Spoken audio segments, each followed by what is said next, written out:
kasih karunia dan damai sejahtera dari Allah Bapa kita dan dari Tuhan Yesus Kristus menyertai kita. Saudara-saudara, setelah Tuhan Yesus menampakkan diri kepada Saulus dalam perjalanan ke Damsyik, Saulus menjadi buta. Nah, kemudian teman-temannya membawa dia masuk ke dalam kota Damsyik. Nah, 3 hari lamanya dia tidak bisa melihat. Nah, kemudian di tempat yang lain di kota itu, kita melihat ada seorang murid Tuhan Yesus yang bernama Ananias yang ditugaskan oleh Tuhan Yesus untuk menjumpai Saulus. Nah, kita akan melihat apa yang terjadi dengan Saulus setelah dia masuk ke dalam kota dan kemudian dia menjadi buta. Nah, kita lihat lagi Ananias. Tuhan Yesus kemudian datang kepada Ananias dan berkata begini, "Bangkitlah dan pergilah ke jalan yang bernama Jalan Lurus, dan carilah di rumah Yudas seorang dari Tarsus yang bernama Saulus. Ia sedang berdoa. Dan dalam suatu penglihatan ia melihat bahwa ada seorang yang bernama Ananias masuk ke dalam dan menumpangkan tangannya atasnya supaya ia dapat melihat lagi." Tampaknya apa yang dikatakan Tuhan ini sederhana untuk dilakukan. Tetapi Ananias tahu bahwa Saulus adalah seorang yang datang ke Damsyik untuk mencari murid-murid Tuhan, untuk memenjarakan mereka. Nah, ketika mendengar perintah dari Tuhan itu, Ananias menjawab begini, "Tuhan, dari banyak orang telah kudengar tentang orang itu, betapa banyaknya kejahatan yang dilakukannya terhadap orang-orang kudus-Mu di Yerusalem." Ananias sudah mendengar bahwa orang ini di Yerusalem sudah melakukan pengejaran terhadap murid-murid Tuhan. Nah, sekarang dia datang ke Damsyik. Lagi pula, di sini dia memperoleh kuasa dari imam-imam kepala untuk menangkap semua orang yang berseru kepada nama-Mu. Sekarang Saulus datang ke Damsyik untuk menangkap murid-murid Tuhan. Apa yang dikatakan oleh Tuhan kepada Ananias sekarang menjadi hal yang bisa dikatakan berat dan sulit. Bagaimana mungkin Ananias diminta untuk menemui orang yang mau menangkap murid-murid Tuhan termasuk dia sendiri? Apa yang dikatakan oleh Tuhan terasa aneh di telinga Ananias. Tetapi Ananias tidak tahu apa yang terjadi dengan Saulus sebelum ia sampai ke Damsyik.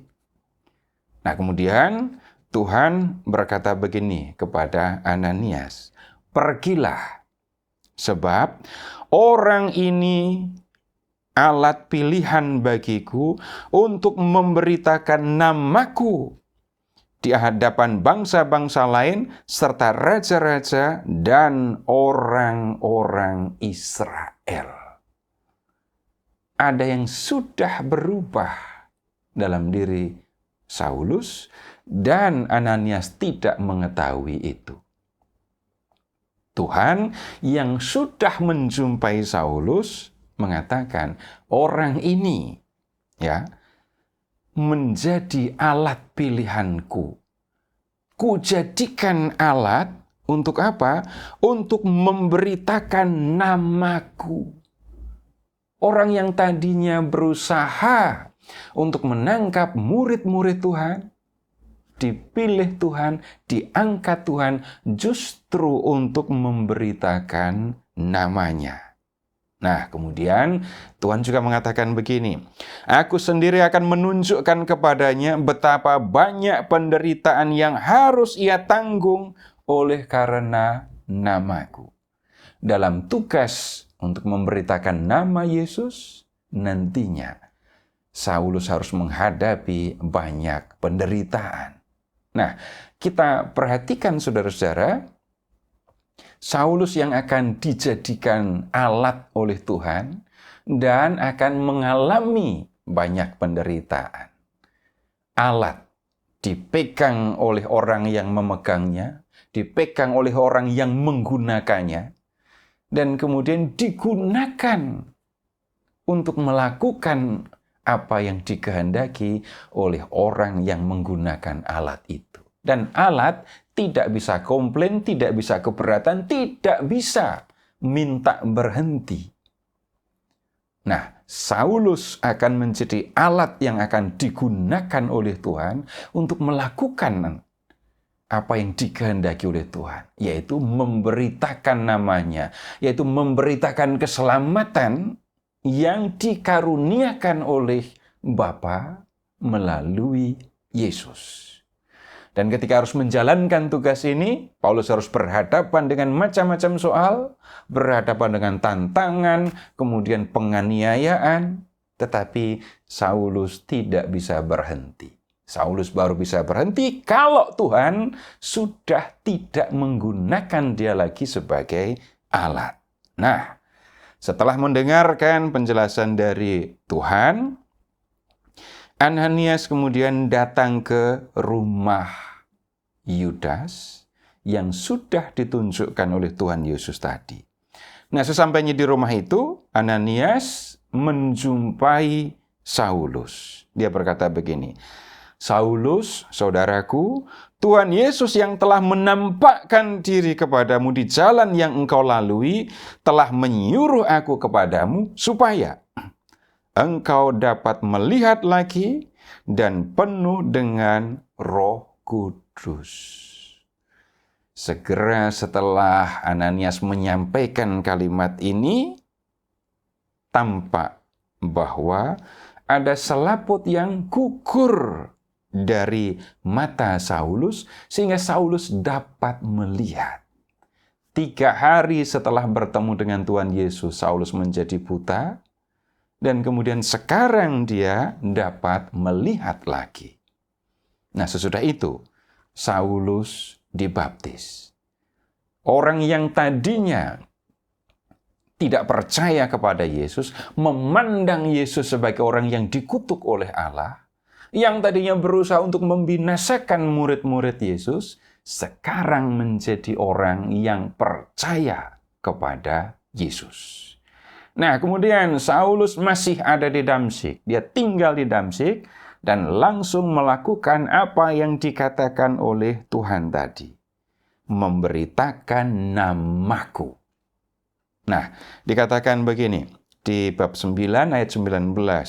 Saulus tinggal beberapa hari bersama murid-murid di Damsyik. Saulus tinggal bersama anggota jemaat, murid-murid Tuhan, orang yang percaya kepada Tuhan Yesus yang tinggal di kota itu. Nah, pada waktu itu juga Saulus pergi ke sinagoga-sinagoga, masuk ke rumah ibadat orang Yahudi, dan kemudian menyatakan, sekaligus menjelaskan bahwa Yesus adalah anak Allah. Ini sesuatu yang mengejutkan, mengherankan. Kenapa? Orang-orang Farisi, kelompok Saulus ini, memandang bahwa Yesus adalah orang yang sudah menghujat Allah karena mengaku sebagai anak Allah. Dan karena sudah mengaku sebagai anak Allah, maka Yesus dijatuhi hukuman mati. Tetapi sekarang Saulus justru berlawanan dengan kelompok Farisi, kelompok pemuka agama Yahudi, imam kepala yang memberikan kewenangan kepadanya untuk menangkap para pengikut Yesus. dia berseberangan dengan mereka dengan mengakui bahwa Yesus adalah anak Allah.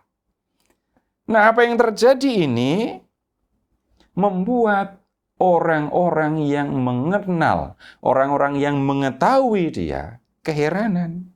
Bukankah dia ini yang di Yerusalem mau membinasakan siapa saja yang berseru kepada nama Yesus? Dan bukankah ia ini datang ke sini, ke Damsyik, dengan maksud untuk menangkap dan membawa mereka ke hadapan imam-imam kepala? Ini keheranan mereka. Datang ke Damsyik untuk menangkap murid-murid Yesus. Nah, kok sekarang malah memberitakan nama Yesus dan mengajak orang-orang, khususnya orang-orang Yahudi di Damsyik, untuk percaya bahwa Yesus adalah Mesias, anak Allah. Nah, kemudian Saulus adalah orang Yahudi. Dia sekolah, dia menjadi seorang rabi. Kemampuannya dalam hal kitab suci Yahudi membuat dia sanggup untuk memberikan penjelasan mengenai Tuhan Yesus sebagai anak Allah dengan menggunakan kitab suci mereka. Nah, ini membuat orang-orang Yahudi yang tinggal di Damsyik bingung. Nah, kemudian orang-orang Yahudi yang menolak untuk percaya kepada Yesus, teman-teman Saulus menjadi marah. Dan kemarahannya sudah sampai ke level tertinggi.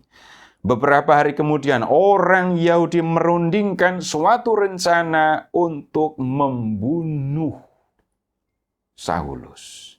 Namun persekongkolan itu diketahui oleh Saulus. Usaha mereka untuk membunuh Saulus serius.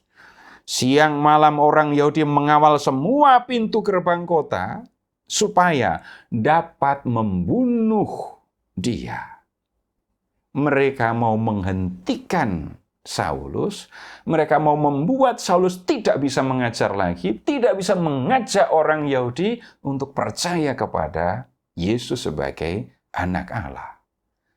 Nah, usaha mereka untuk membunuh Saulus gagal.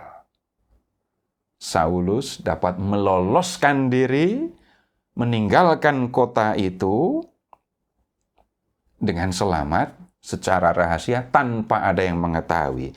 Sungguh pun demikian, pada suatu malam murid-murid Saulus mengambilnya dan menurunkannya dari atas tembok kota dalam sebuah keranjang. Saulus lolos dari usaha pembunuhan dan kemudian dia meninggalkan Damsyik dan pergi ke Yerusalem. Nah, saudara-saudara, kita melihat bahwa Saulus sudah berubah dari tidak percaya kepada Yesus, sekarang menjadi percaya kepada Yesus. Yang tadinya menangkap, berusaha membinasakan orang-orang yang percaya kepada Yesus, sekarang justru mengajak orang untuk percaya kepada Yesus. Nah, kemudian lihat semangat atau roh yang hidup di dalam diri Saulus. Dia menjadi pemberita Yesus yang sangat berani.